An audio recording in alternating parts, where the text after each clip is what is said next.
terbongkarnya identitas. Di perjalanan pulang, ia melihat cahaya putih menjulang ke langit dengan terang. Perasaan ini menandakan seorang praktisi membangkitkan jiwa spiritualnya.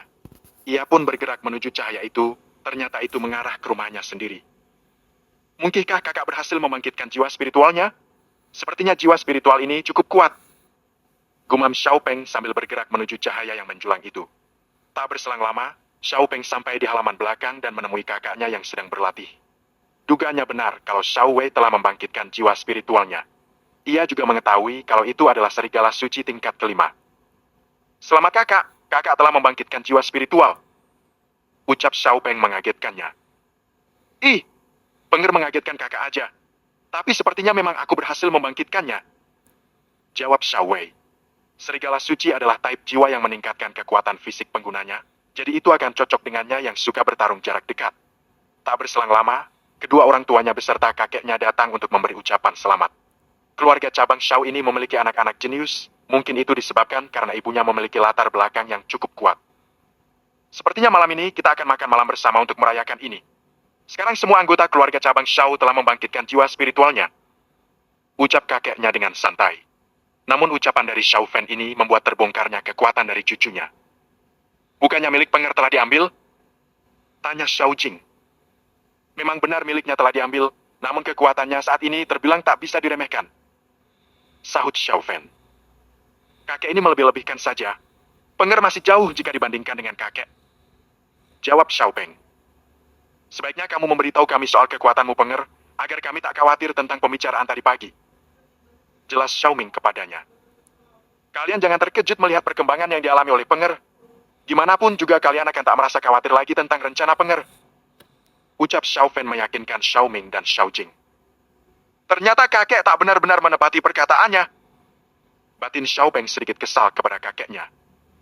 Coba buktikan perkataan kakekmu Penger. Ucap Xiao Jing. Baiklah kalau begitu. Namun ayah ibu dan kakak harus merahasiakan ini dari siapapun. Sebenarnya aku tak mau memberitahu tentang ini.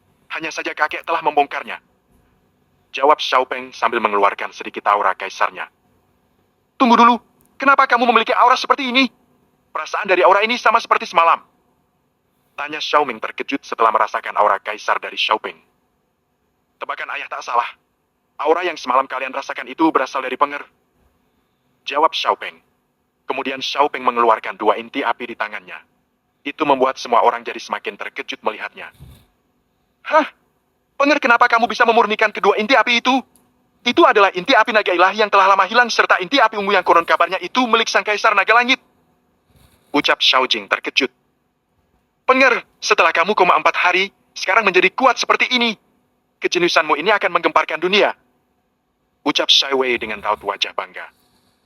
Ternyata perkataan kakekmu benar. Dengan begini kami takkan khawatir. Namun aku juga begitu terkejut dengan kekuatanmu sekarang. Siapa yang telah memberimu kedua inti api itu? Tanya Xiao Ming. Xiao Peng akhirnya menceritakan mimpi yang sama seperti yang ia ceritakan pada Xiao Fan. Ia juga menceritakan soal inti api ungu yang didapat dari rumah lelang teratai. Rumah lelang teratai termasuk klan yang harus menjadi partner di masa yang akan datang Penger. Rumah lelang itu takkan melelang barang selangka itu, seharusnya kamu juga membalasnya dengan setimpal. Ucap Xiao Fan. Penger akan membalas ini di kemudian hari kek. Aku sudah berjanji kepada Bibi Ching untuk itu. Jawab Xiao Peng. Gimanapun caramu mendapatkan itu, aku tetap merasa bangga kepadamu Penger. Aku akan menunggu namamu berada di puncak.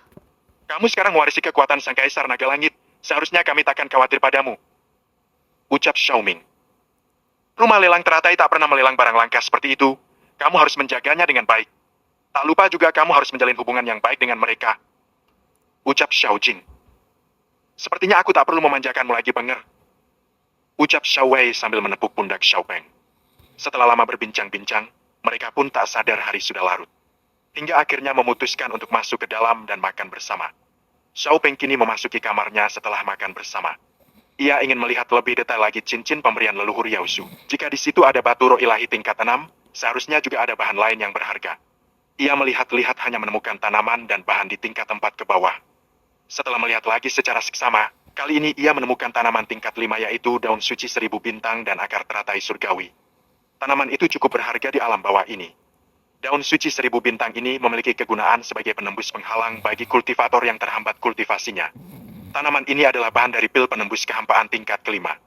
Sedangkan akar teratai surgawi memiliki kegunaan sebagai penempaan tubuh kultivator. Selain harta yang melimpah, tanaman-tanaman ini juga merupakan bahan yang cukup bagus untuk kultivator di alam bawah ini. Aku akan menyimpannya dahulu, akan kugunakan di kemudian hari jika aku membutuhkannya. Batin Xiaopeng. Setelah itu Xiaopeng pun segera menuju ke rumah lelang teratai untuk menemui Bibi Qing. Kini ia telah mendapatkan bahan yang cocok untuk membuatkan senjata Bibi Qing. Tak berselang lama Xiaopeng telah sampai di depan rumah lelang teratai. Ia memasuki gedung dengan penyamarannya kemarin. Karena ia tak mau mendengar rumor bahwa Xiaopeng bekerja sama dengan rumah lelang teratai. Namun penyamarannya itu tak berpengaruh kepada Bibi Qing. Langsung saja pengar ke ruangan Bibi. Bisik Bibi Qing mengagetkannya. Ya baik Bi. Sahut Xiaopeng terkejut. Mereka pun berjalan bersama menuju ruangan pribadi Bibi Qing di lantai kedua. Apa menyebabkan kamu datang malam begini? Tanya Yu Qing.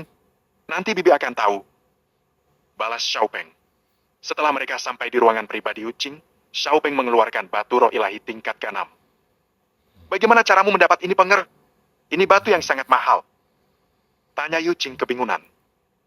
Bibi tak perlu tahu dari mana aku mendapatkannya. Batu ini akan menjadi bahan yang bagus, Bi. Bisa menjadi terlahirnya senjata ilahi. Jelas Xiaopeng. Apa boleh aku meminjam ruangan alkemis untuk membuatnya, Bi? Akan lebih baik aku membuatnya di sini agar tak dicurigain sama publik. Lanjutnya, Xiaopeng ingin membuat senjata di ruangan alkemis di rumah lelang teratai. Jika ia menempa di rumahnya, maka akan membuat kebingungan anggota keluarga cabang.